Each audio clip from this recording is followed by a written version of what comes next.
MrBeast is gonna be worth over $100 billion, and it's gonna happen faster than you think. So Jim, this is me calling my shot for you. There's 8 points that I wanna make, and stick around to the end because I'm actually gonna react to one of his latest videos with Tom Brady and Pete Davidson over a nice lunch of Feastables. Never skip dessert. So first is he has massive leverage in terms of what he puts in versus what he gets out. So he may spend $1 million, $2 million, even $4 million on a video, but the amount of impressions that that one video gets across the world, because he also translates it, is worth hundreds of millions. So let me give you an idea of what Beast Industries is all about in terms of the ecosystem. Across like 4, 5, 6 YouTube channels, he's got 183 million subscribers, and that doesn't include the international channels, which are more than half of his audience. Ahora no pueden decir que había un guión. On top of that, he's got TikTok, he's got Instagram, he's got Twitter, and in aggregate, he's got over 300 million plus subscribers. They're also incredibly engaged. In 2022, MrBeast had the fastest growing account on TikTok and YouTube. Two of the platforms that have the most eyeballs right now, he has the most of them. You think about the amount of creators on each of those platforms, and he was literally #1 on both. His biggest videos are bigger than the Super Bowl. It's hard for people to comprehend that. On the business side, he's got Beast Burger, which is a ghost kitchen, which basically leverages the network of restaurants that already exist.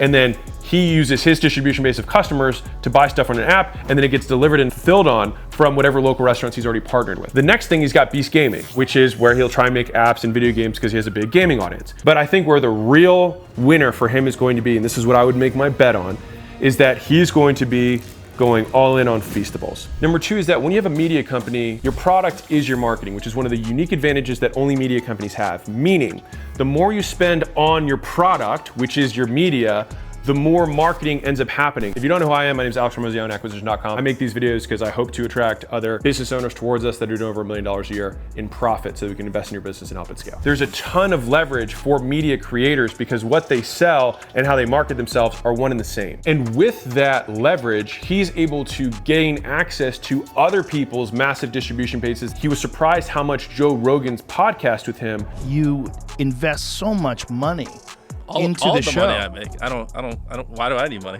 How many older people started recognizing him from that podcast? He can get on Joe Rogan. He can get on Flagrant. $1 trillion I give you right now. I bought everything I wanted in life. He can get on Impulsive because they know that if he's on their podcast, that podcast will crush because he brings his own audience. And so whenever he does knock on the door is open for him. Number 3 is that CPG makes a ton of sense for him because so many people eat chocolate, eat chips, eat pretzels, and a lot of those people are in his audience. Right now, Feastables is probably gonna pace $300 to $400 million this year in sales. Manufacturing chocolate bars or chips or water is not overwhelmingly complex compared to making a software or an app or something like that. What we are seeing with Feastables just with chocolate is a drop in the bucket compared to how big this brand will be once he enters bigger, more profitable categories. And what I mean by that is, how many chocolate bars does the average person buy a week?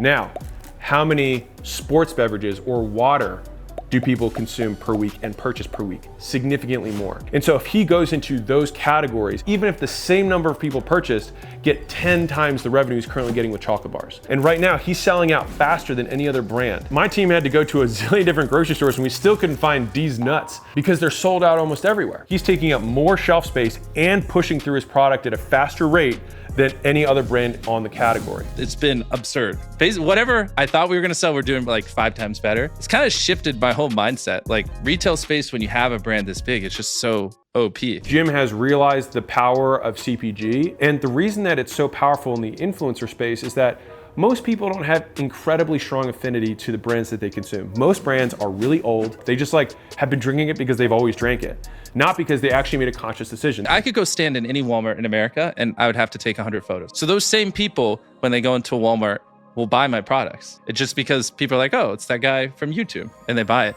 But as soon as one of the influencers that you saw come up and that you're a fan of or even recognize, you'll be more likely to take it. Currently, these work out at £2.90 per bar, which is obviously more expensive than your average supermarket chocolate. Oh, it smells good. And maybe even pay a little bit of a premium on top of the commoditized product. And you can measure the strength of a brand based on how much of a premium you can charge on a commoditized product. If I have 2 white t-shirts and one of them has an LV logo on it, and this one can go for $100, and this one goes for $1, then I have significant branding and pricing power as a result of that. Well, right now, the richest man in the world, Bernard Arnault, owns this brand, and a zillion other luxury brands, because he understands the pricing power of brand.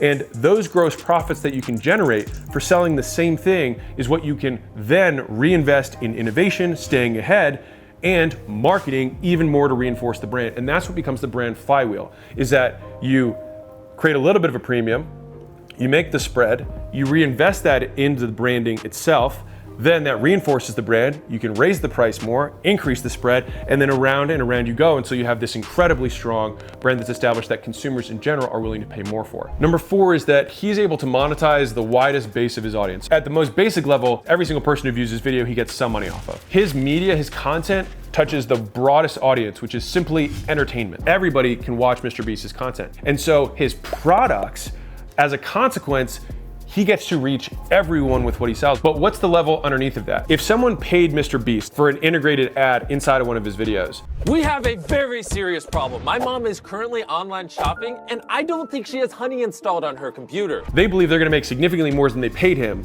off of that ad. He would then make more money promoting his own thing and make up the arbitrage. You have to try these nuts. So if someone gets 10 to 1 or 20 to 1 by paying him $20 million a year to market their thing, then it means that he might be able to get 200 million or 400 million a year marketing his thing, because it stays within the brand and it's congruent. Number 5 is that Jim is smart enough to know that he doesn't know everything. You know, for the most part, I don't know what I'm doing. I'm trying to absorb knowledge as much as possible. And I'll just call people. I'll be like, I don't know what I'm going to learn off you. I'll do everything I can to add value to you.